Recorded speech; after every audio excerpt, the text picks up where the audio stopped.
আবু জাহেল কই তুমি? কয় ভাই আমি তো আছি। কয় শুনে নাও একটা কথা, মুহাম্মদ নাকি ওই আল্লাহর বাড়িতে গেছে। আবু জাহেল কয় শুনে কয় নাউজুবিল্লাহ আস্তাগফিরুল্লাহ, মুহাম্মদ এটা কি বলে? দেখেন কত বড় বাটপার।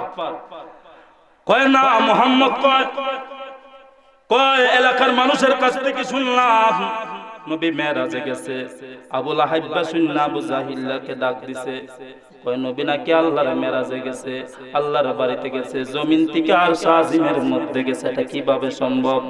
আবু জাহিল্লা কয় হইলে তো হইতে পারে, মুহাম্মদ তো শুনলাম মিথ্যা কথা কয় না। কয় দূর বেটা, তুই এটা কি বল? তুই দাঁড়া। বসা ছিল আবু জাহেল, তুই দাঁড়া। দাঁড়াইছে, দাঁড়ায় কয় তোর একটা পা তুল দে। দিল একটা পা তুল। কয় আর একটা পা তুল দে, লাভ দে।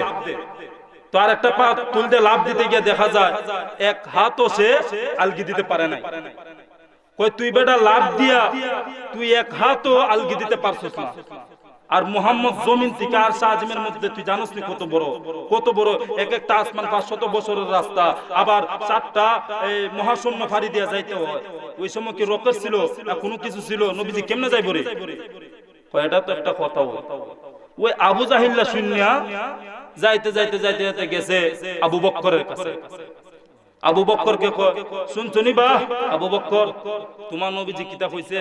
এলাকা তো পুরো একবারে ফাইটে গেছে গা, কোন নবীজি নাকি আল্লাহর বাড়িতে গেছে। তে আবু বকরকে বলতেছে, আবু বকর হলো নবীর প্রিয় সাহাবী। আবু বকর কে বলছে? কোন নবী ছাড়া আর কে বলবে? মুহাম্মদ উত্তি বলছে। কই গেছে? কই জমিন থেকে আরশ আজিমের গেছে আল্লাহর বাড়িতে। আল্লাহর সব বাড়ি নবী নাকি দেখাইছে। কয় নবী বলছেনি? কহ নবী বলছে। কোন নবী যদি বইলা থাকে আমি না শুনে বিশ্বাস করছি। সুবহানাল্লাহ।